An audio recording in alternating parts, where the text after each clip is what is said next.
of my shadow, some people would say. I'm afraid of the weather, a lightning bolt could stray. I'm afraid of what could be and what might have been. A clever woman wouldn't let those feelings come in. I'm afraid, you're afraid of nothing at all. I'm afraid, you're afraid inside. Even talking about it, my stomach churns. Fascination with fire, it doesn't mean you won't get burned. I shine a light on my short suit, shadows come into play. A free Trojan horse with every hope I give away. Lose your grip, let her rip, and that old nightmare of falling. The fright is worse than the fall turns out to be. Stepping off into nothing's the first step of flying. No denying, you gotta leap to see.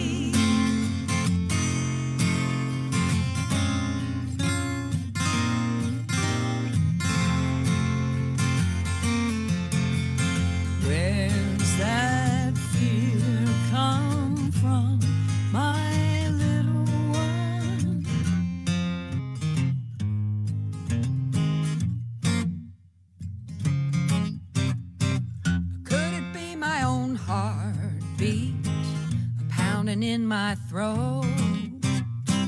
The simple matter before me has me worried I might choke. I gotta find a solution. Let my inner child chill. Conjure up an inner parent to get up that hill. Lose your grip, let her rip in that old nightmare of falling. The fright is worse than the fall turns out to be. Stepping off into nothing's the first step of flying. No denying, you gotta leap to see.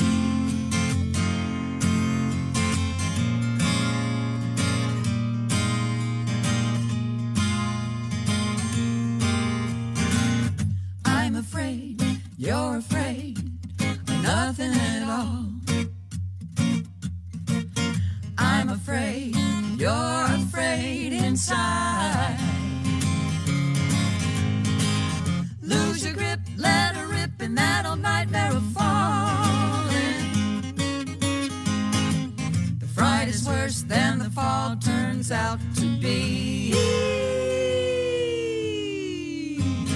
Stepping off into nothing's the first step of flying. No denying, you'll have to leap to see.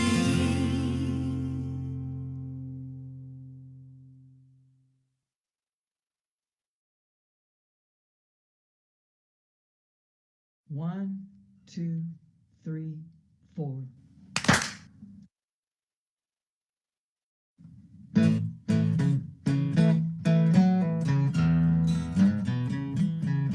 I will not be afraid, for I know my hope, it is justified, I know. Revelation still unfolds. I will not be ashamed. I will open my soul to the mystery beyond my control. The love that makes this broken world whole. There is only so far down the road a body can see. I will do what's mine and move on, speaking truth with love to powers ever greater than me. With compassion, I'll be where I belong. I will not be afraid, for I know my hope, it is justified, I know. Revelation still unfolds. I will not be ashamed. I will open my soul to the mystery beyond my control. The love that makes this broken world whole. Not afraid of the love that makes this whole world whole.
We sing out together our songs of thanksgiving, rejoicing in goods which the ages have wrought.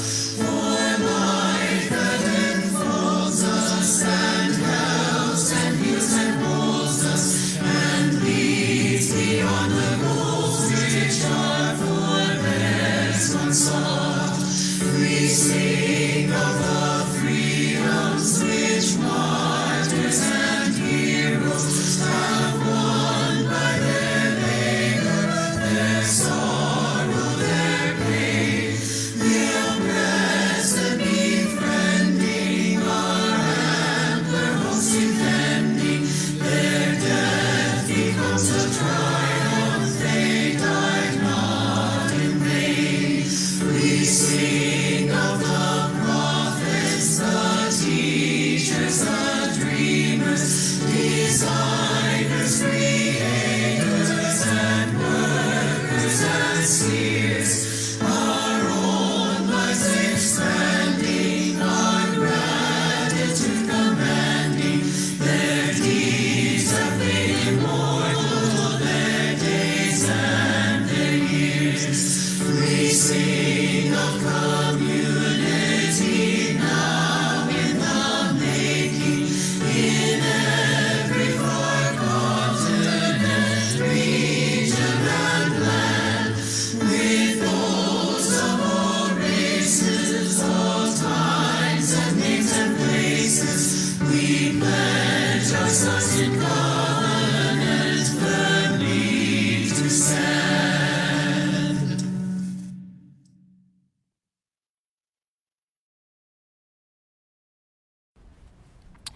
Welcome once again to All Souls Virtual Sanctuary.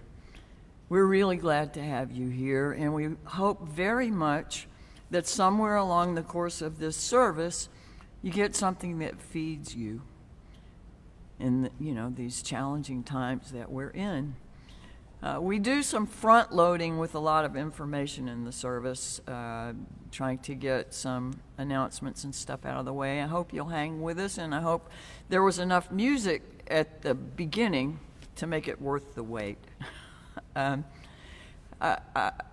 This is a tradition built on covenant rather than creed. We don't have to think alike to agree that how we live our lives matters and how we treat one another is very important.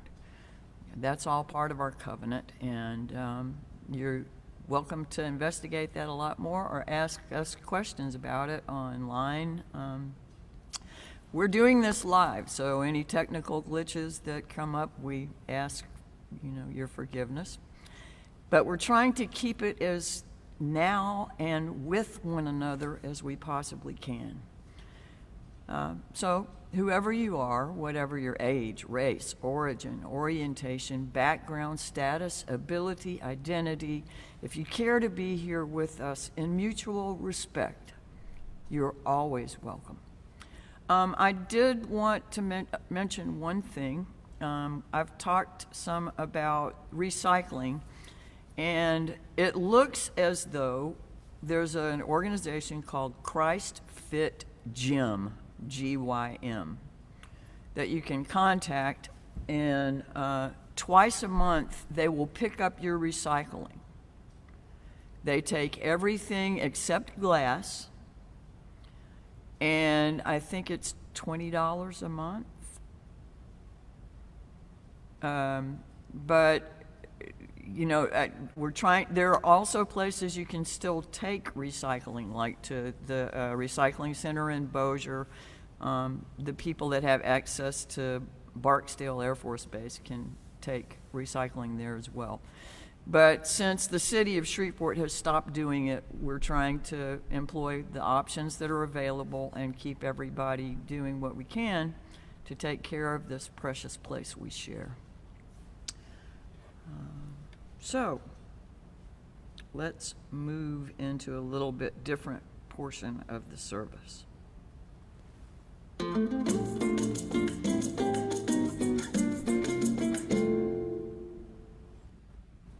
Hey, good morning. And I have a couple of announcements, not a whole lot today, but the regular stuff, the visitors log. And so if you are a visitor, or if you just maybe you haven't been getting emails from us, then sign in on the visitors log, and we'll make sure to keep you up to date. And the congregational meeting is going to be on 13 December. If you haven't heard about that, there's an announcement that went out. And it said in the announcements or in the email that there was nothing controversial in the bylaw updates. But if you don't go look at them, then I will sneak something in there that will be controversial. It will say something strange. I always hide Easter eggs like that, so you got to go review them, even if you don't think that it's probably going to be boring. Never mind. Anyway, the congregational meeting is on the 13 December. Please show up and cast your votes. The annual pledge drive is the main thing that I need to talk about, though. It's been going pretty well so far, especially considering that it's all online. We've gotten a number of pledges. We certainly are not done with it. We are still at the very beginning of the annual pledge drive, and as usual, it's running late. We need your pledges in so that we can look at making our budget for the coming year. And so please, check out the annual pledge drive, make a pledge, make a donation. We absolutely need the money this year. So please check it out. Other than that, I have got nothing. I'm going to hand it over to Susan Caldwell. Thank you so much.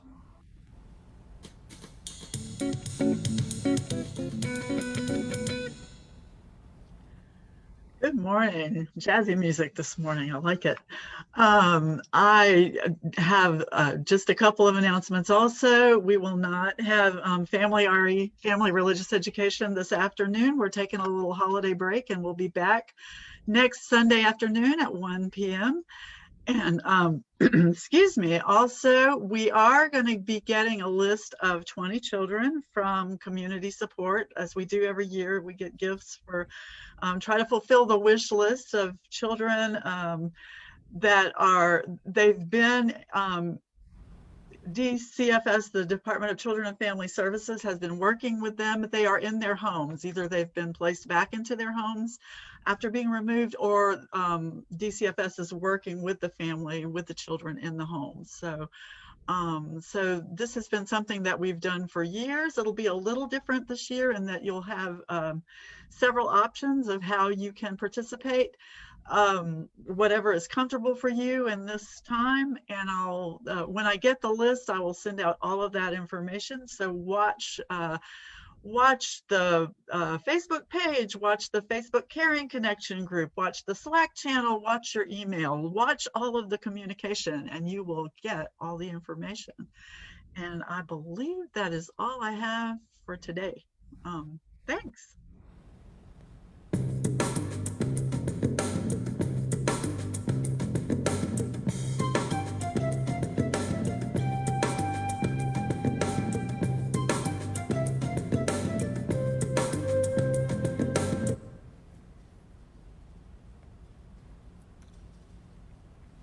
So now, if you will take a few deep breaths and let your shoulders drop away from your earlobes, and bring your attention here. Bring your presence to where we are together. And we'll begin the spirit of worship, elevating and contemplating matters of worth.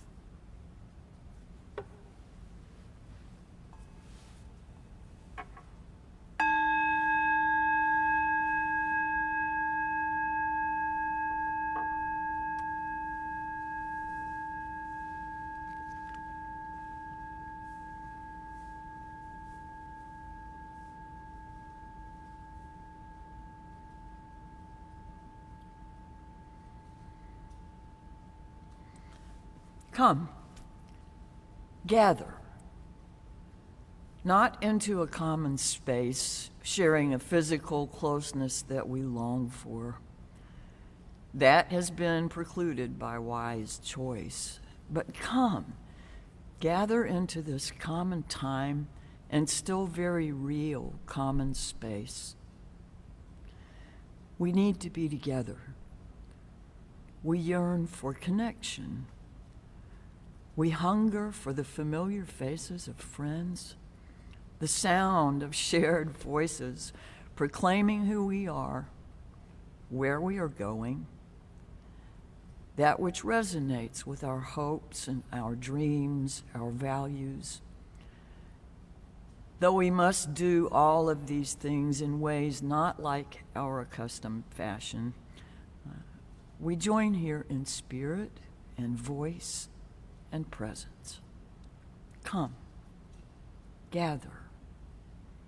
We are here in this space made of all spaces, and we share our becoming in this moment. Spirit of life and love, we have gathered here in search of answers to hard questions. We have come in search of understanding, in search of community. We have come in search of hope and healing. Let this be a place not only of searching, but of discovery.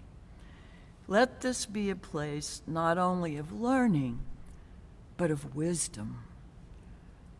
Let this be a place not only of meeting, but of connection. And let this be a place where healing fosters giving and hope fosters service. This is our prayer, that we may create here a circle of love, ever expanding, ever growing.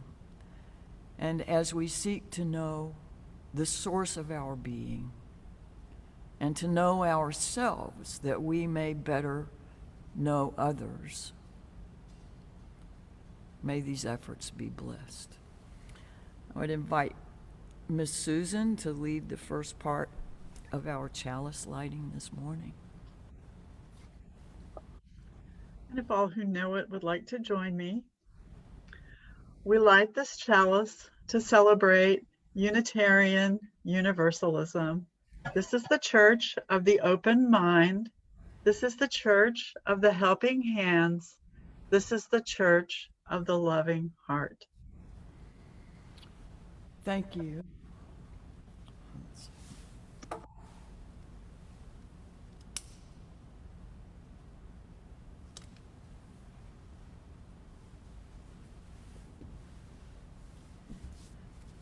We light this flame for the art of sacred unknowing.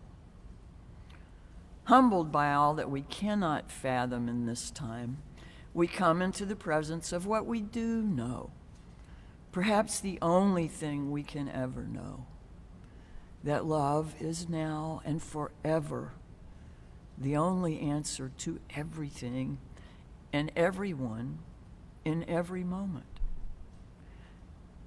We gather in this time of uncertainty, full of unknowns, as angst closes in upon us. We light this chalice with a flame that draws us together. With this flame, we cut through the darkness of isolation and are warmed by the fires of our interconnection. For this moment, this radical moment, we find a certainty within the unknowable bonds of love and community. By the light of this chalice, we prepare for the future. We prepare ourselves for the times of triumph and the times of trial that might come. We prepare ourselves to be present to one another with loving hearts, even in the most difficult of times. We prepare ourselves to make the connections that will lift us out of isolation and prepare the path of justice and equality.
I'd like to invite Robin Harris to lead us in our unison affirmation now.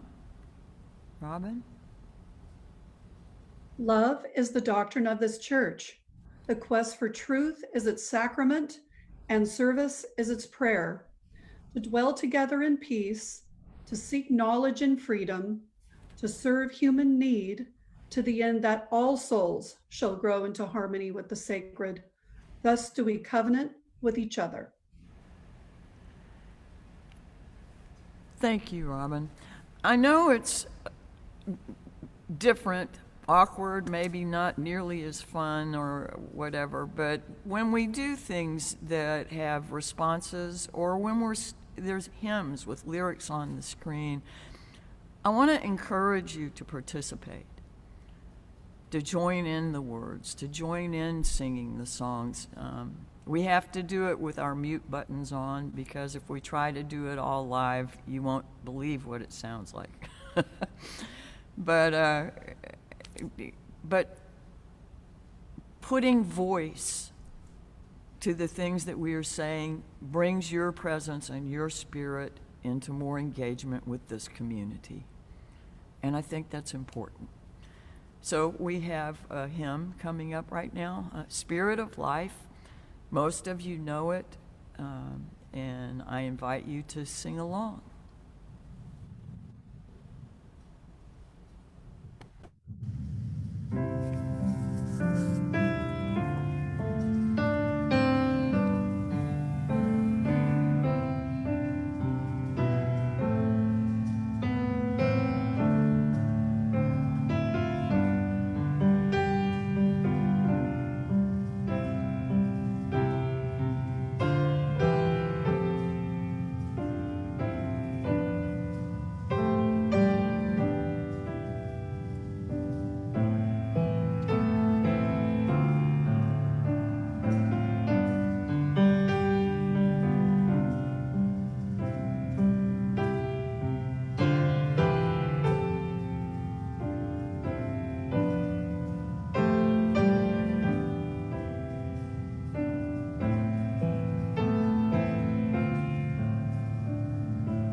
Good morning. I want to tell you a story today about something called empathy. Empathy is a kind of deep caring by which a person can actually come to place themselves in the place of another, and thus feel a great compassion for their circumstances. This story is one of the Jataka tales, which are Buddhist stories of animals that were said to be reincarnations of the Buddha himself. Once upon a time, the Buddha was born as a magnificent ibex. You can see that as a great, majestic animal with these incredible horns. The forest in which he lived was far from civilization and therefore tranquil, inhabited by many creatures, both large and small. Along the banks of clear babbling brooks were found rare flowers, which blossomed nowhere else on earth. Trees towered above the lush undergrowth and kept the forest cool and mild. The noble ibex that lived in this forest, the former Buddha, was as beautiful as he was sleek and swift. He had the body of an animal, but the intelligence and empathy of a human being. So deep was his kindness for all living creatures that he often trod delicately so as not to crush anything, and he ate nothing but the tips of grasses already gone to seed. As this region was renowned for its great beauty, hunting parties would at times make long journeys to reach it. And on one such occasion, the king and his friends were camped on the edge of the forest, hoping to bag large amounts of game. Suddenly, the king saw this ibex, and he just took off riding as fast as he could from his hunting party. Well, the ibex saw the king even from far away, And not wanting to hurt the king, he chose instead to turn and run as fast as he could. And he knew that he was fast enough that he would get away from the king. But he could see that the king's bow was drawn and the arrow was ready, but he just kept running. And he came to a familiar, small, deep chasm, and he leaped it like nothing, because he had gone over it so many times before that it was natural to him. But he thought about it and he knew it wasn't going to be natural to the king. And so after a while, when he looked back and saw that the king wasn't following, he kind of got an idea of what might have happened. And cautiously he walked back, and sure enough, the king's horse had stopped right at the edge, and the king himself was down below at the bottom of the chasm, and probably badly hurt, for all the ibex knew.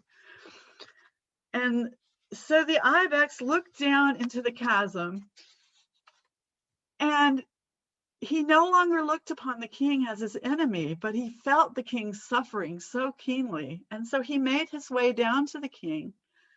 And the former Buddha gently inquired, "I hope your majesty has no serious wounds. Might the pain of your injuries be diminishing by now?" And the king looked up at the ibex in utter astonishment, and he felt so sorry for his behavior towards this noble animal. Oh, how the king felt the shame. "You see, your excellency," comforted the ibex, "I'm no wild devil to be hunted for sport. I'm just a peaceful creature living within the bounds of this beautiful forest." "Oh," the king said, "it is I who acted as a beast and not you. Can you ever forgive me?"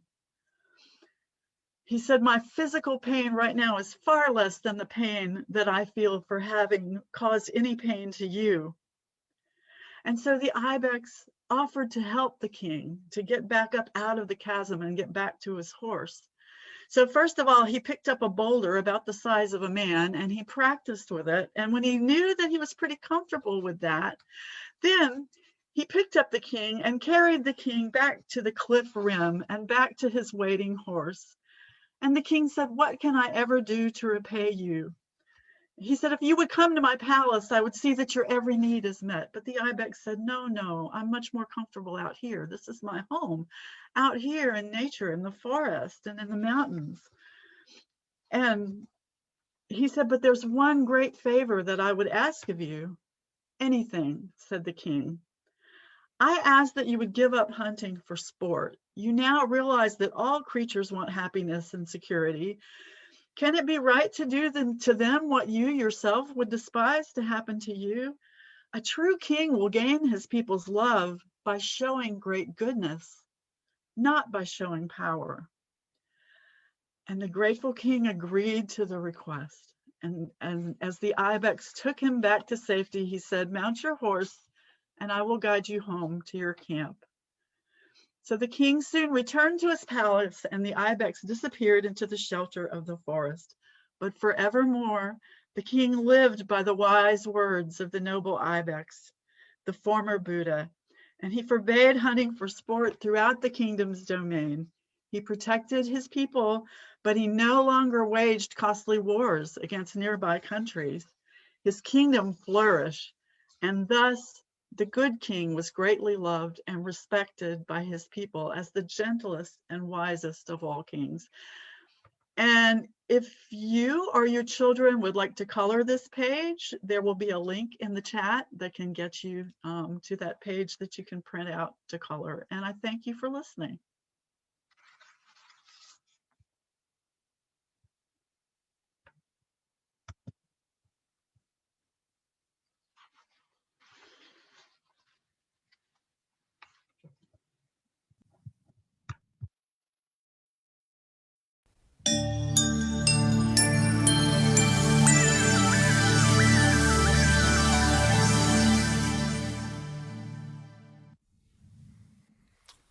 Thank you, Miss Susan. For more than 20 years, I had a certain sort of meditation practice that I did. And over the last few years, it's kind of changed for me. It doesn't take me to the same place. It doesn't work like it used to. It was no longer creating the same sense of connectedness that it once did, and I wasn't going to that transcendent place, even though it did still consistently set my days up to function more synchronistically. Can't explain it, don't have to understand it, I just know that's true. Nevertheless, since I wasn't blissing out anymore, I began looking for a new direction for my spiritual practices. Meditation has been a discipline for me because I don't know about you, but sitting silently for a prescribed amount of time doesn't come particularly easily. The thoughts that run through can get sort of like games of Tetris, trying to shape things into how they fit, or pinball, just bouncing all over the place, or hamster wheels where they get stuck and go over the same things over and over again, or trying to play pickup sticks with spaghetti that's been cooked, or maybe simply just ping pong. But in searching, I came upon several books from Pema Chodron, who's a Tibetan Buddhist nun. All of a sudden, I found that meditation is not about transcending the human condition, but rather finding ways of embracing the fullness of the human condition and making friends with self. Pema Chodron teaches that to the degree I can accept myself, I have that degree of empathy and understanding for other people. I'm not talking about pride. I'm not talking about confidence. I'm talking about deep self-awareness. To the degree that you know yourself, you can come to know others and have empathy for them. Empathy for those of whom you would be otherwise critical, maybe. Empathy for humanity. It comes from knowing yourself, making friends with yourself, a gradual letting go and shedding into this gradual opening by sitting with ourselves, setting aside our busyness and preferred distractions. We early on run into discomfort. Our personalities and ego structures are built around avoiding seeing ourselves, the wholeness of ourselves. Because somewhere early on we accept that there's something fundamentally broken in us, but our fundamental state is extremely insightful, open, unbiased, aware, awake, loving. But in order to relax into that, we can't just want pleasure or to avoid pain, because that's what got us into the predicament that we're in now, where the greatest habitual behavior of humankind is to avoid looking at those aspects of ourselves that are uncomfortable. Can you be friendly with this part of yourself for 2.5-second increments? It takes your nervous system getting used to what's unpleasant. It takes your nervous system getting used to all of those things that are the deepest seated habitual patterns of humanity, our habitual patterns of avoidance of discomfort and unpleasant things we don't like about ourselves. We move away from anything unpredictable and toward things that can soothe us. And aversion to pain rather than accepting it all as part of the human experience. And what keeps humankind stuck in these dysfunctional patterns is that avoidance. It feels bad. The degree to which it feels bad is the degree to which we are invested in finding a way out that would be pleasurable. And we wouldn't have to deal with all this stuff of dealing with what feels horrible. Where we feel broken and unlovable, where we begin to believe at an early age there's something broken in us, our job is to find our fundamental wholeness, to befriend and embrace all of who we are, so we can relax into it and not have to avoid the unpleasant. So if we sit for a few minutes with ourselves in that unnatural state of being still with ourselves, if we check in with our breath and do the 4, 7, 8 count, where you breathe in for 4, hold it for 7, and then breathe out through, breathe in through your nose for 4, hold it for 7, and then breathe out through your mouth for 8. We can become present with our bodies. And soon enough, we're going to have our thoughts running all over the place away from our breath. But instead of responding to impulses to get up and walk away, let's try just sitting for a minute with our breath and noticing what kinds of thoughts come to take us away from right where we are, feeling ourselves beginning to plumb the depths of our current state. So let's take a moment. 4 in, hold it for 7, and let it out through your mouth for 8.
It may seem counterintuitive to think that touching those places where there might be a sense of being critical of self, or feeling ashamed, or feeling like I need to jump up and do something. I can't just sit here. All of those places are things that we've painted over. All of them keep us from having the depth of empathy and understanding for others that will make us more effective and more loving at building beloved community and having empathy for other people. You are beautiful. in your brokenness. And in owning that brokenness, getting to know it and embracing it, loving all of you, therein lie your superpowers for healing. Love yourself. Forgive yourself. And there, find the way at last to forgive others. In the litany that follows, that was originally written by Rob Eller Isaacs, please sing or speak the words along with each of the responses.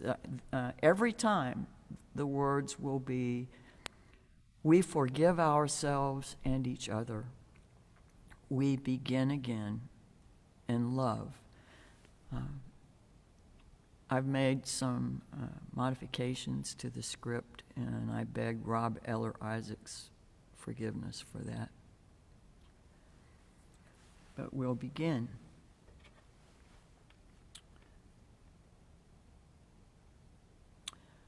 For remaining silent when a single voice would have made a difference. We forgive ourselves and each other. We begin again in love.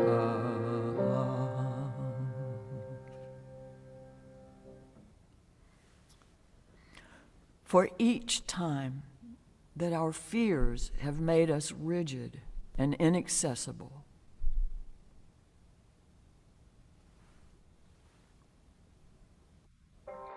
Give ourselves and each other. We begin again in love.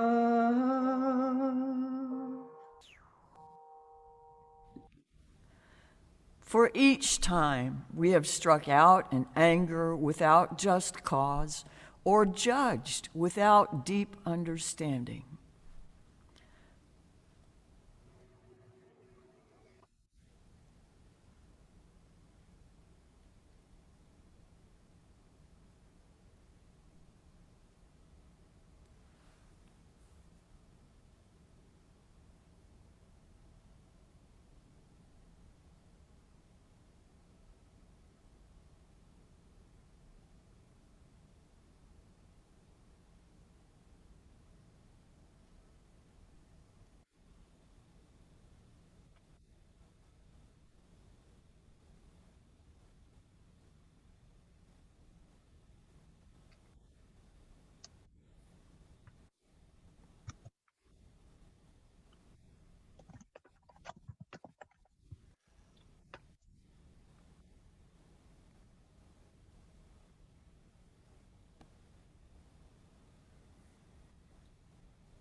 We forgive ourselves and each other.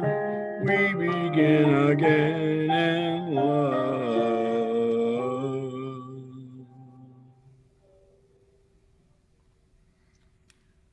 For each time we have avoided what may have helped us understand the needs of others.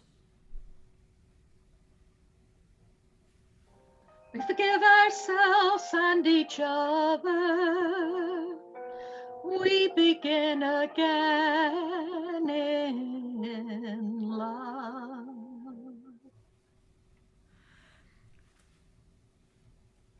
For each selfish, arrogant, bitter, or apathetic impulse that kept us from being present to others, that set us apart and alone. We forgive ourselves and each other. We begin again in love.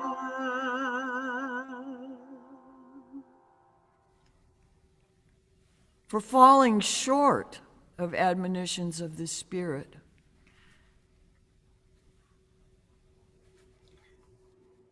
We forgive ourselves and each other. We begin again in love. For losing sight of our unity with each other, the earth, and all people. Ourselves and each other, we begin again in love. For those and for so many acts, both evident and subtle, which have fueled the illusion of separateness. We forgive ourselves and each other. We begin again in love.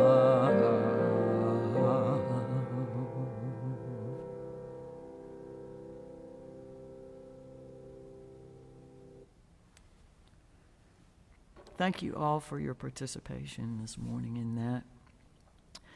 I called on people at the last minute and they responded. Pretty wonderful. This past week, many of us did something or another to mark the holiday that we call Thanksgiving. Last Sunday, we made efforts to celebrate with you and share our annual Thanksgiving bread and water communion ritual.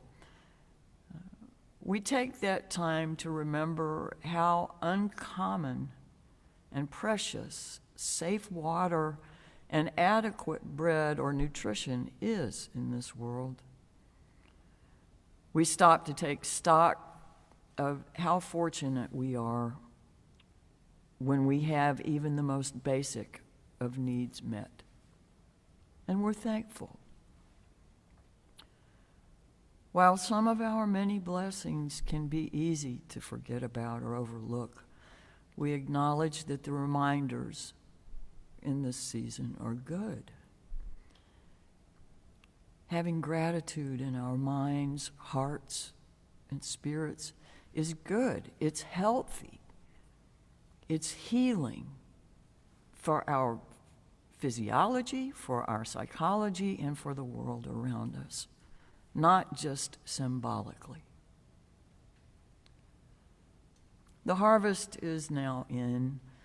The leaves are doing a fabulous job, if I say so myself, of piling up in yards and streets and gutters, all the places that require our attention, or maybe just call us to notice.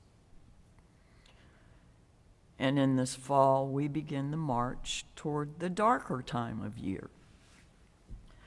We begin the preparations for cold, and in some cases and climates, necessarily more indoor activities. The approaching season is reputed to be the season of dormancy or introspection, hibernation or cloistering. Some of that kind of work is quite important and frankly necessary for the things we profess to seek as Unitarian Universalists: beloved community, a peaceful, fair, and free world, acceptance of one another. Even if the painstakingly particular looking inward parts are far from our favorite pastimes, it doesn't keep them from being necessary work. Already the COVID conditions have made uncomfortable, perhaps quite difficult demands of people who thrive on more social interaction, the extroverts especially. Still, with all the readjusting we've done to accommodate work and family, medical needs, financial shifts, and everything else, I can't help but wonder, how has this time changed you? Are there changes you have made internally or in your life in yourself or behavior that feels significant, positive maybe, just as the result of these imposed limitations.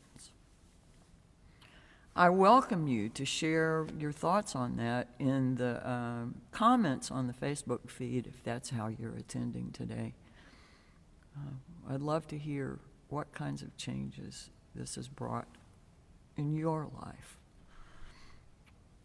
So with all the time we have already been shut away from people we enjoy, places and activities that feed us, it's gnarly to look ahead and consider anything remotely resembling a more substantial retreat from others.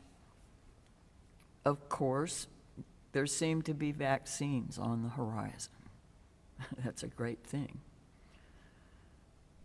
Some of the other emotional stressors have been somewhat remedied by events a little bit earlier in the month of November, and we are grateful for those. But I'm going to suggest that we ask something else of ourselves that is never comfortable, that requires at least some time devoid of engagement with others, with electronics, and requires some practice, but that seems to be a deeply rooted solution to a great many of the world's ills. What I'm going to suggest is that we make room, somehow, to begin the difficult work of making friends with those parts of ourselves that we have kept shut away, that have been scary, that we thought maybe we could just work our ways into getting rid of. Making friends with ourselves and stop avoiding the discomfort of that. Stop avoiding the unpleasantness of all that stuff we typically busy ourselves to keep out of and away from. There's an old, well, maybe in the 60s, movie called Brother, Sun, Sister, Moon that I used to love. It had a musical artist named Donovan that did the soundtrack. And in it, the person who plays St. Francis of Assisi with his monks goes walking through the town singing, "For Sister Poverty we give thanks." They name things that would be considered unfortunate conditions, and they have found a way to be grateful for even those things. I'm suggesting that we, in the dark season, find our way to be thankful for even the uncomfortable things, things that actually carry us a great deal of light and carry us much closer to who we really want to be, and most certainly actually are underneath our busyness. The wholeness of who we are. Following the thread of thanksgiving into the dark season, we can make sitting with ourselves, learning to embrace ourselves, befriend ourselves, love ourselves, can be a hero's journey that teaches us to have empathy for others in ways we never have before. Not feeling sorry for anyone, but having deep personal knowledge. Let us make sitting with ourselves a courageous act of building beloved community.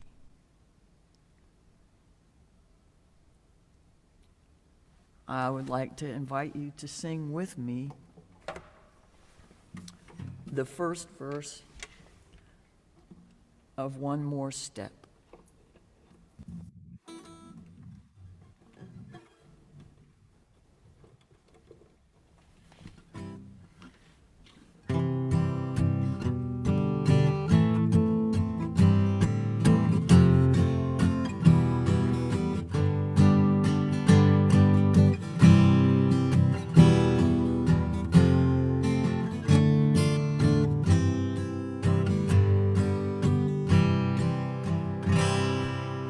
One more step, we will take one more step, till there is peace for us, and everyone will take one more step.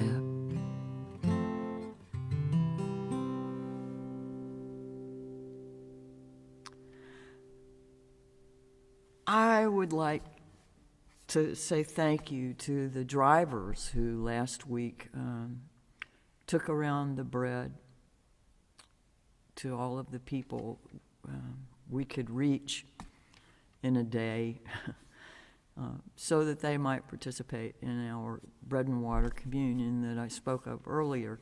I would like to again thank the people in the choir and not officially in the choir who helped create our litany today.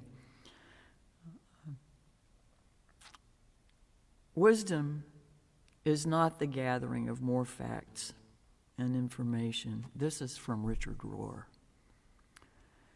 As if that would eventually coalesce into truth. Wisdom is a way of seeing and knowing the same old 10,000 things, but in a new way. Richard Rohr writes, as my colleague Cynthia Bourgeot often says, it's not about knowing more, but knowing with more of you. I suggest that wise people are those who are free to be truly present to what is right in front of them. It has little to do with formal education. Presence is pretty much the same as wisdom. Presence is the one thing necessary to attain wisdom, and in many ways it's the hardest thing of all. Just try to keep your heart open and soft, your mind receptive without division or resistance, and your body aware of where it is and its deepest level of feeling. Just try. Presence is when all three centers of those centers are awake at the same time. Having your heart soft and open, your mind receptive without division or resistance, and your body aware of where it is at its deepest level of feeling.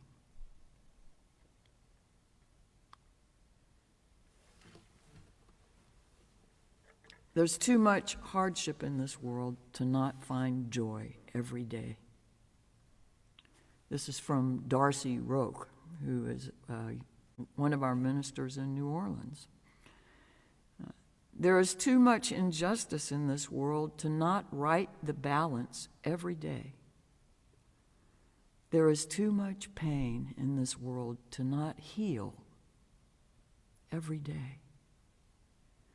Each of us ministers to a weary world. Let us go forth now and do that which calls us to make this world more loving, more compassionate, and more filled with the grace of divine presence every day. Kathy Huff wrote, "Our time in this gathering may have ended, but our connection to each other in this community remains. We carry this light." Together may we walk the path of justice, do that work we can do, that of which we are capable, to heal self and other, and thus deepen our empathy. May we speak words of love, live the selfless deed, trod gently upon the earth, and fill the world with compassion until we meet again. Blessed be. Ashe. Amen. So be it.